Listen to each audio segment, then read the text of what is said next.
Natatawa pa ako nung umalis ako palayo kay Karen. At agad ko naman tinawagan si Diane. Sinabi ko sa kanya na nagawa ko ng plano ko. Talaga? Oo. Naagaw ko yung phone niya kanina. Binasag ko na yun at binalik ko yung SD card niya. Pagmamalaki ko. Mabuti naman kung ganoon. Ang galing mo. O sige, magkita na lang tayo bukas. Sige, Ken. At binaba niya na ang phone.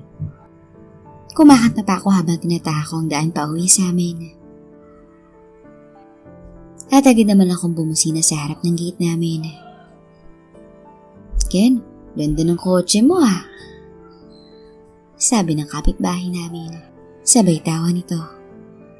Salamat. Sagot ko naman rito. At binuksan na ni Dominic ang gate. Ma, si Barbie umuwi na! Asar ni Dominic. Nakatingin tuloy siya ng mura sa akin. Kuya, pwede mo namang palitan yung kulay niyan eh. Naisip ko nga eh. Bakit hindi mo gawin? Hindi kasi sa akin yan. Sa kumpanya yan. Ganon? Parang pinaparusahan ka lang kuya. Sira ulo. Ganyan lang magmahal ang kumpanya namin. Sagot ko sa kanya na natawa lang din ako.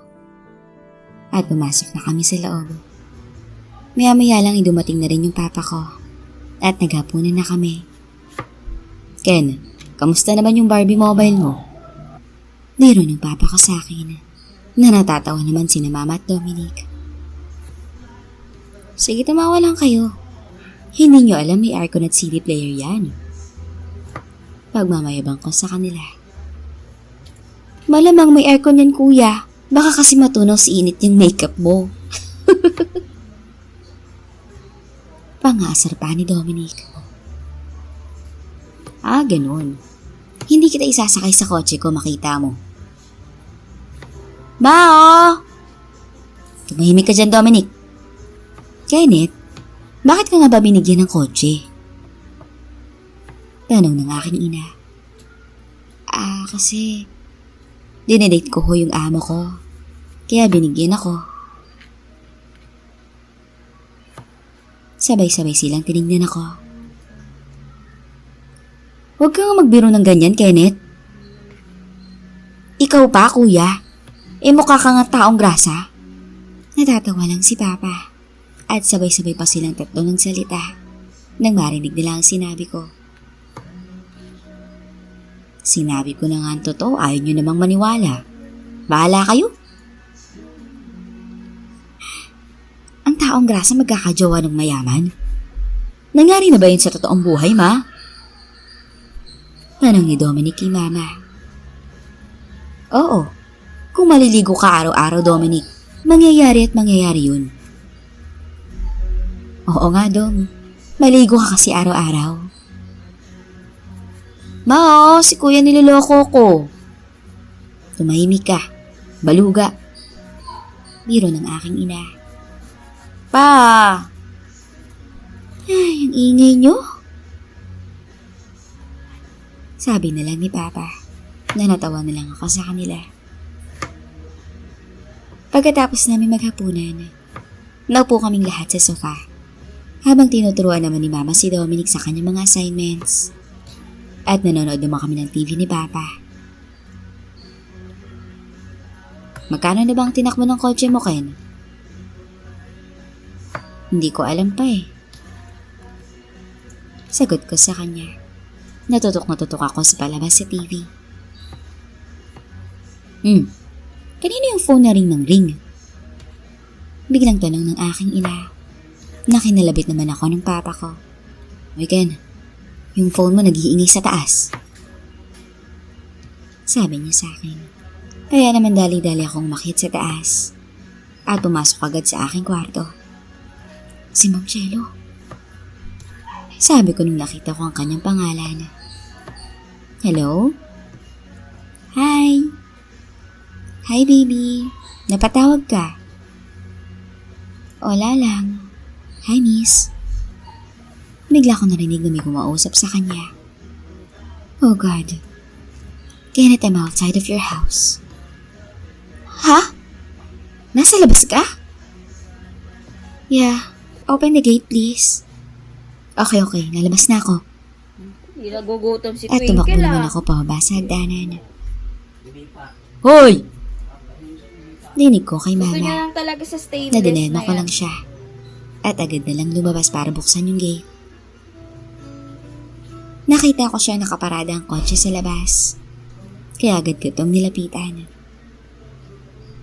Hey, bakit ka nandito? Saka paano mo nalaman ang bahay namin? I'm just checking kung dala mo nga ba ang kotse. Ken! Tawag ng papa ko na nakatayo sa may gate. Sino yan? Apa, yung boss ko po sa trabaho. Sagot ko na agad namang lumabas si Ma'am Chelo sa kotse. Napatingin ang lahat ng kapitbahay namin sa kanya. Para kasi siyang model. Sa suot niyang blue skirt hanggang sa may tuhod niya. At naka-sleeveless blouse siya. Napansin ko na hinban niya pala ang kanyang blazer. Good evening, sir. Bati ni Ma'am Chelo sa papa ko. Hi, Ken, papasukin mo. Tuloy po kayo. Yaya ng ama ko sa kanya. Pasok po tayo. Nakita ko naman na sinundan siya ng tingin ng mga kapitbahay namin. Lalo na yung mga tambay na parang ngayon lang nakakita ng magandang babae. Ken. Tawag ng mama ko na napatingin naman si Ma'am Chelo sa akin. Ama, si Ma'am Chelo po, boss ko sa trabaho. Pakilala ko sa kanya. Hi, ako nga pala si Aida, ang mama ni Ken. Cherry Lou po. Pakilala naman ni Ma'am Chelo. Ako nga pala si Rudy, papa niya. Nabaituran ni Papa sa akin. Dominic, Miss Beautiful. Pakilala naman ng kapatid ko na binatukan siya ni Mama. Hi, ito pala ang bahay niyo. Oo, maliit lang. Sagot ko naman kay Ma'am Chelo. Kayo lang bang nakatira dito? Tanong niya na nagkatinginan kami ni na Papa. Oo, kami lang. Darado na po tayo sa loob. Yaya ni Papa sa kanya. Okay lang ho ba na ipark ko yung kotse sa labas? Huwag mong iwan sa labas yun. Rudy, ikaw nang bahala. Sagot ni Mama na pumasok na sa bahay si Papa para kunin ang susi niya. Tara, doon na tayo sa loob. Sila na ang bahala. Yaya ni Mama sa kanya. Nagad namang sumunod si Ma'am Chelo. Nang bigla siyang huminto. May binili ka na naman bang bago? Teka lang po. Kenneth. Sabay pasin ang susi ng kotse niya sa akin. Ikaw nang bahala. Kenneth? Balot Takang na tanong ni Mama. Okay. Kenneth? Sagot naman ni Hindi Ma'am nga, Chelo ililikot ko nga ng lalagyan. na nakita ko na pangiti si Mama. At pumasok na sila sa bahay. Ano yun? Tanong ko sa aking sarili. Ken, kilos na. Ani ng papa ko na binuksan na ni Dominic ang gate. Wow! Yan ang kotse, kuya. Sabi niya nung makita niya ang BMW ni Ma'am Chelo na nakapark sa labas. Tama, yan ang kotse. Sabi ni Papa na natawa lang ang dalawa nung tinuro ni Papa ang kotse ko. Sige na, para makapasok na tayo. Pinarada ni Papa ang jeep niya sa labas at pinalit ko yung kotse ni Ma'am Chelo sa loob. Napadalaw ka? Tanong ko sa kanya nung nasa sala na kami. Ken, huwag kang bastos. It's okay po. I was just in the neighborhood. At alam kong dito ka lang si Arya nakatira. Kaya dinalaw na kita. Ganun ho ba? Yup. Sabi naman ni Ma'am Chelo na tumingin-tingin pa siya sa paligid. Maliit lang talagang bahay namin. Sad naman ni Papa sa kanya. No, hindi po. Sorry kung na-offend ko po kayo. Hindi naman kami na-offend. Rudy talaga? Miss Cherry no. Singit naman ni Mama. Chelo na lang po. Okay. Chelo, ikaw ba ang nagbigay ng kotse ni Ken? Tumingin si Ma'am Chelo sa akin at sinabi na, Yep, ako po. Habang nakatingin siya sa mga mata ko. Para na rin po hindi siya mahirapan pumasok araw-araw sa trabaho. At kung may out of the office meeting naman kami, hindi na siya mahirapan pa mag-commute papuntang venue. Pasensya na, Aida maglabas ka ng maiinom. Singit ni Papa sa kanya. Ay, oo nga pala. Pasensya ka na, Iha. At dali-daling tumayo si Mama. No, okay lang po. Hindi, bisita ka namin. Ay, kung ganun po, tulungan ko na lang po kayo. Hindi, Iha. Maupo ka lang dyan. Pero sumunod pa rin sa kanya si Ma'am Chelo. Kaya hindi nakaayaw pa si Mama. At pumasok na sila sa kusina. Nung nakaalis na sila, tumabi kagad sa akin si Papa. Di na rin si Dominic. Ken, mag-usap nga tayo. Kuya, halata mo'y tama sa'yo yung amo mo Hani naman ni Dominic. Dom, manahimik ka. Sabi ni Papa sa kanya. Sabihin mo nga ang totoo, Ken. May relasyon kayo, no? Ha? Wala, no? Ano ka ba, Pa? Hindi ba ang taong grasa ay hindi pwede sa mayaman? Di ba, Dom? Totoo, Pa. Taong grasa si Kuya. Sagot naman ng kapatid ko. Dom, sabi kong tumahimik ka Opo, sagot naman ni Dominic sa kanya. Sorry, ito lang talaga meron kami. Hindi kasi namin alam na may bisita kaming darating.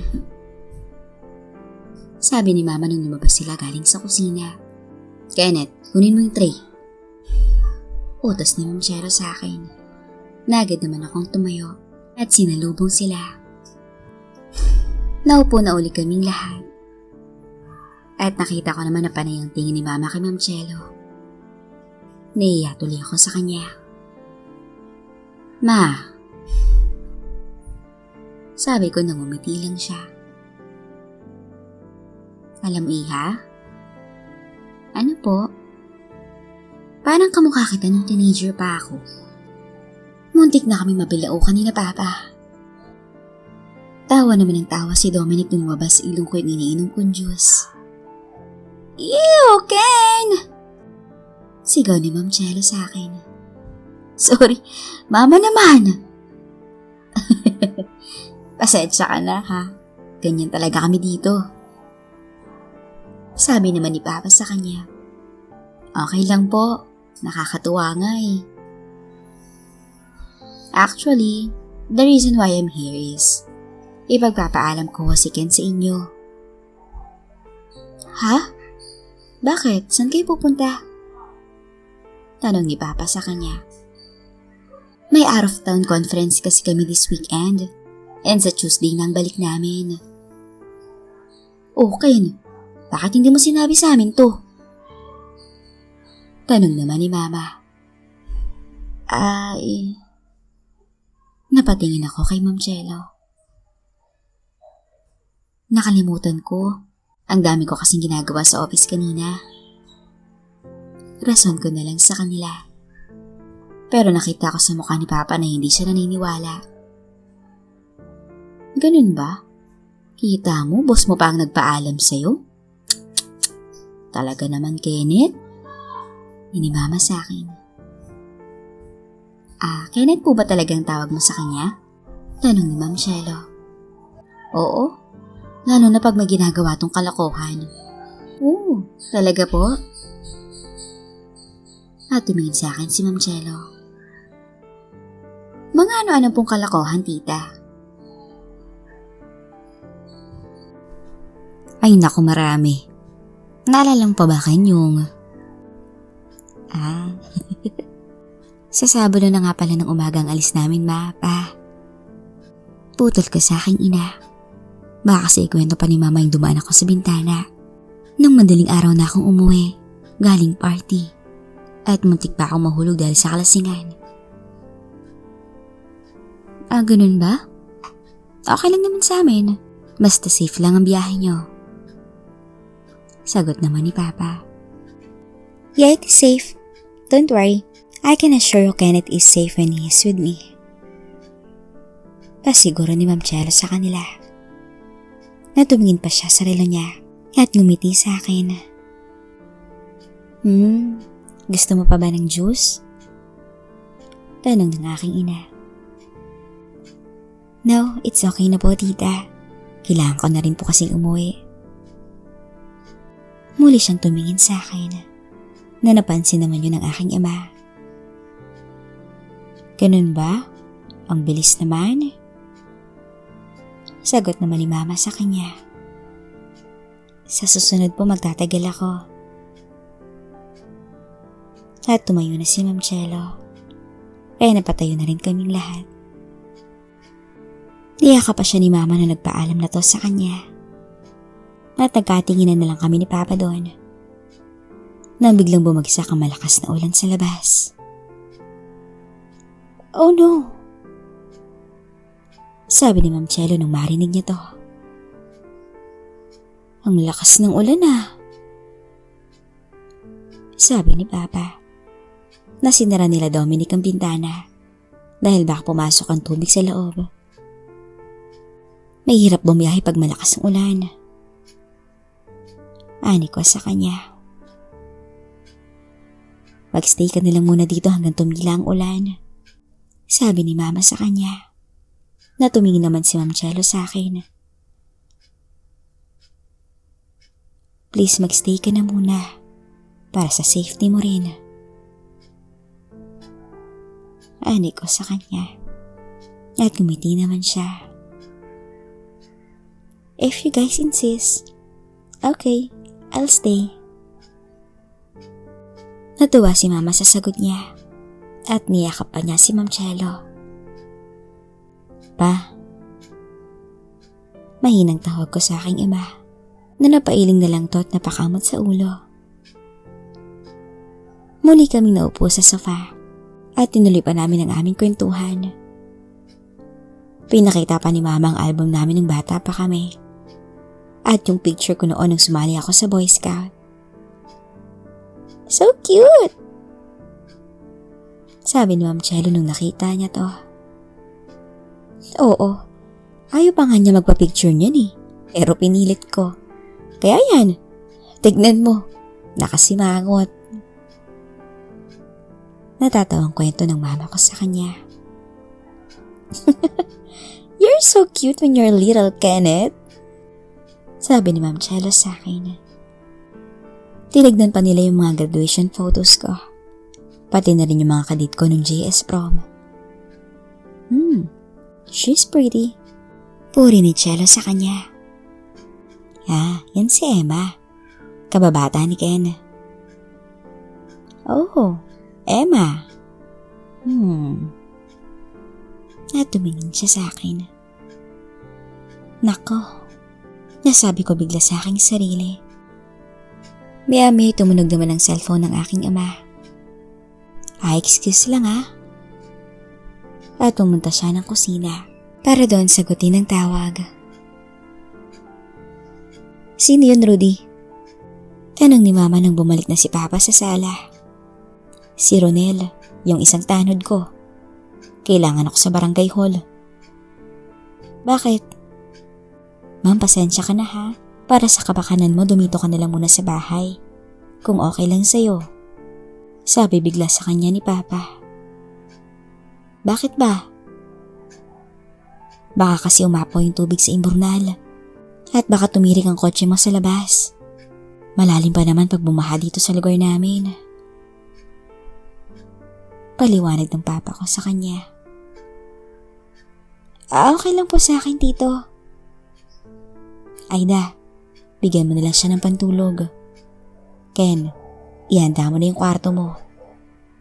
Ma'am, doon ka sa kwarto ni Ken matulog. Sabi ni Papa sa amin. Sige, ihanda ko lang yung kwarto ko ha. Dom, samahan mo ako. Tabi tayo ngayon. Si Kuya umihilik yan eh. Naiinis niyang sabi. Kaya binatukan siya ni Mama. Ken, ikaw nang bahala sa kanya. Ako nang bahala sa kwarto mo. Halika Dominic, samahan mo ako. Sabi ni Mama sa kanya. Nasumunod naman sa kanya to sa taas. Pagkatapos makakuha ng raincoat at payong si Papa, nagpaalam na siya sa amin. At sumakay ng jeep niya, saka tumungo sa barangay hall. Ang bait ng Papa mo, no? Oo, dating pulis yun. Talaga? Nice. I can see where your attitude is from. Sabi ni Ma'am Chelo sa akin, nung kaming dalawa na lang sa sala. Anong ibig mong sabihin? Well, your mom is so strict. Probably the reason why you're such a scaredy boy. But I kind of like it. It makes me want you more. Dagdag pa niya na hinawakan ako sa bewang at tumikit siya sa akin. Well, that's me. Pagmamayabang ko sa kanya. Natahalikan ko na sana siya, pero pinigilan niya ako at sinabing, "Not tonight, baby." Nakangiting saad niya. Oh, I have a bag inside my car. I have some clothes in there. Sige, kukunin ko. Ready na ang kwarto mo, Iha.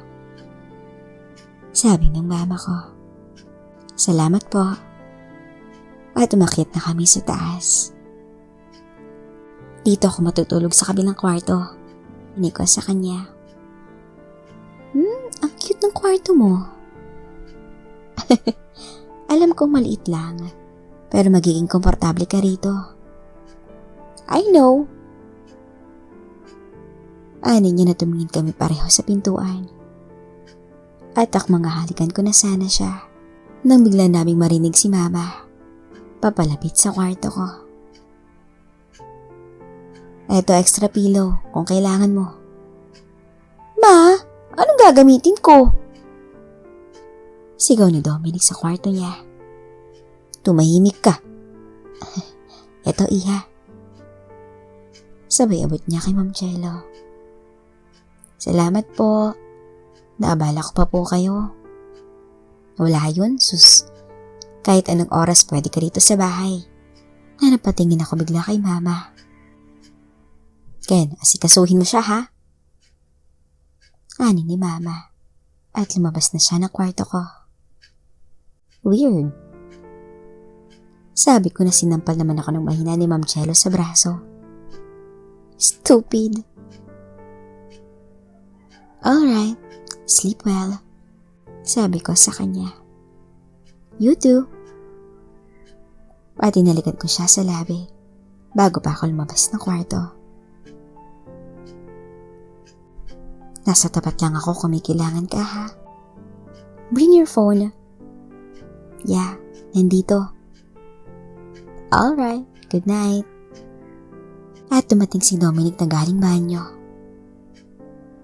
Good night, Miss Beautiful. Good night, Dominic. Balik ni Ma'am Chelo sa kanya. Ganda talaga? Ani ng kapatid ko. Nanatawa naman si Ma'am Chelo sa kanya. Loko ka, sabi ko sa aking kapatid. At sinara na ni Ma'am Chelo ang pintuan. Habang pumasok na rin kami ni Dominic sa kwarto niya.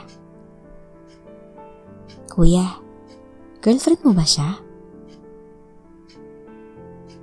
Tanong ni Dominic nung magkatabi na kami sa kama. Huwag mong pagsasabi ha. Dumapa siya at tumingin sa akin. Sige. Ano? Matulog ka na. Ani ko sa kanya sabay talikod ko. Taong grasa talaga. At nahiga na rin siya.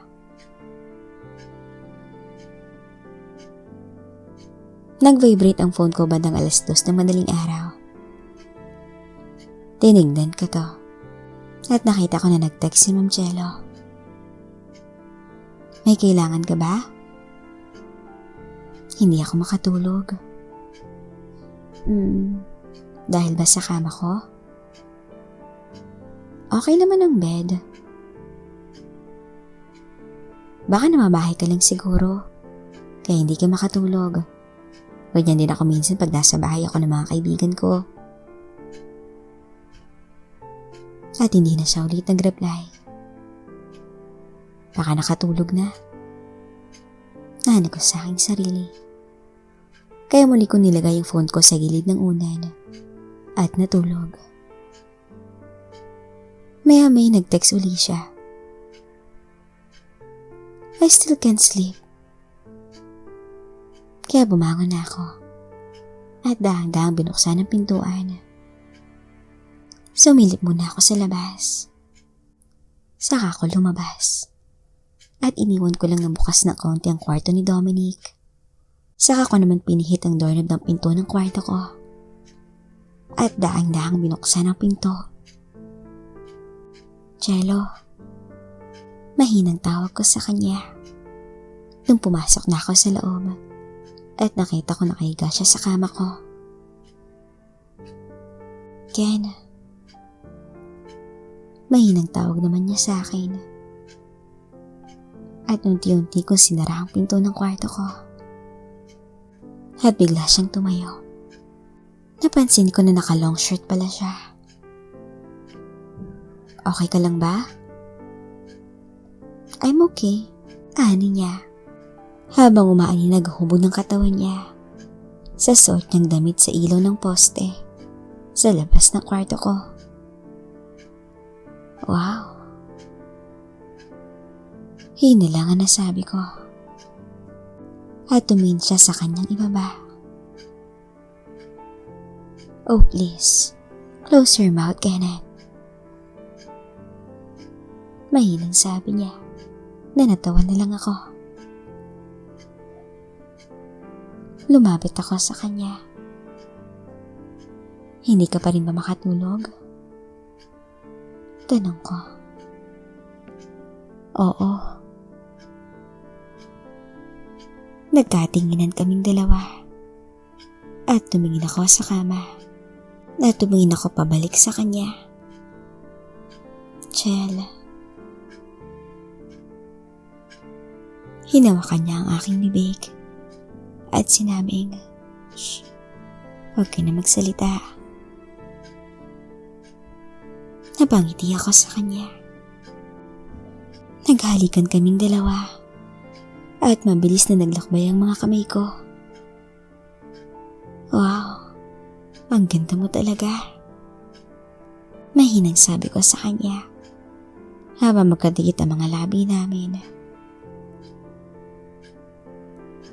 Sa ilalim ng dilaw na ilaw na nanggagaling sa liwanag sa labas ay nababalot ng init ng pagmamahalan namin ni Jello.